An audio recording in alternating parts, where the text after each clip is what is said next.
Chapter जो है आपको वाल्ट व्हिटमैन के द्वारा लिखा गया है, जिनको लोग पीपुल्स पोइट के नाम से भी जाना जाता है। और इतना ही नहीं, ये अमेरिकन पोइट्स थे, एसेइस्ट थे और जर्नलिस्ट भी थे। इनकी प्रमुख रचना में है, पहला तो हो गया लिव्स ऑफ ग्रास, जिससे ये चैप्टर भी लिया गया है, ठीक ना। और दूसरा आपको ड्रम टैप्स।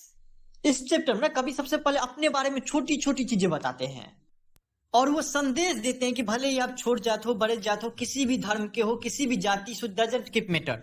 हम लोग इसी अमेरिका की मिट्टी से बने हुए, इसी अमेरिका के हवा में पले बड़े हैं, इसलिए सब के सब बराबर हैं। चलिए अब लाइन बाय लाइन देखते हैं। I celebrate my self and Singh my self and what I assume you shall assume. यहाँ पे देखिए, आपको सेलिब्रेट का अर्थ होता है खुशी मनाना और एज्यूम का अर्थ होता है मानना। यहाँ पे कभी अपने बारे में बताते हैं, वो बोलते हैं क्या, जब भी हमारे जिंदगी में खुशी का पल आता है ना, तो हम अपने आप में झूमने लगते हैं, अपने आप में गाना गाने लगते हैं। और कवि को ना मतलब अमेरिकन होने पे बहुत ज्यादा गर्व था इनको, हम अमेरिका के हैं, ठीक ना। और ये अपने आप तो बोलता है कि हम तो खुशी मने भी करते, जब खुशी का पल आता है तो अपने आप में किसी का जरूरत नहीं पड़ता है। लेकिन वो सबको आदेश भी देता है कि जैसे हम खुशी मना रहे हैं वैसे तुम भी मनाओ। आगे के लाइन्स और क्लैरिफाई हो जाएगा। For every atom belonging to me as good belongs to you. अर्थात कवि कहते हैं कि अरे जिस मिट्टी से हम बने हैं उस मिट्टी से तुम भी बने हुए ना।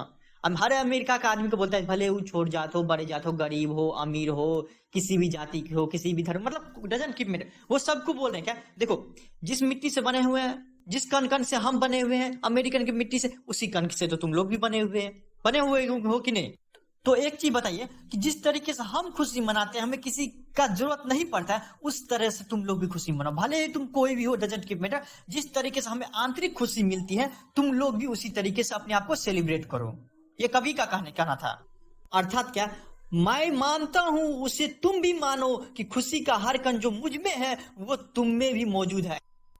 आगे, I loaf and invite my soul, I lean and look at my is observing a spear of summer grass.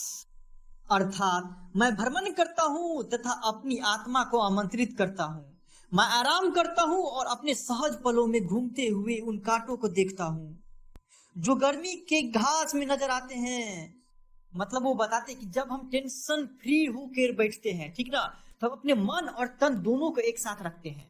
ऐसा नहीं है कि जैसे क्लासरूम में कोई बच्चा बैठा रहता है तो अपना बैठा तो वहीं पे रहता है, तन तो वहां पे रहता है, लेकिन मन कहीं और घूमते रहता है। ऐसा नहीं इनके साथ है। वो अपने बारे में बताते कि हम जब भी तनाव मुक्त होते हैं तो मन और तन दोनों को साथ में रखते हैं और देह हाथ खोल के जब घास पे सोते हैं तो घास का जो नुकीला रहता है आपको, उसके द्वारा जो दर्द दिया जाता है उसको भी हम सहते हैं। जबकि दर्द ज्यादा नहीं होता, आप लोग भी देह हाथ खोल के कभी सोए होंगे तो दर्द नहीं होता, लेकिन देखिए थोड़ा सा भी मतलब छोटी छोटी चीज अपने बारे में बताते हैं, माइन्यूट चीज वो अपने बारे में बताते हैं कि वो घास के द्वारा भी अगर मान लीजिए हमको चुभता है तो हमको दर्द होता है, उसको भी हम फील करते हैं। ऐसा नहीं है कि शरीर तो यहाँ पे है, दिमाग कहीं और पे है, ऐसा नहीं। मतलब अर्थात क्या, कवि ने अपनी छोटी छोटी चीजें बताई यहाँ पे, ठीक।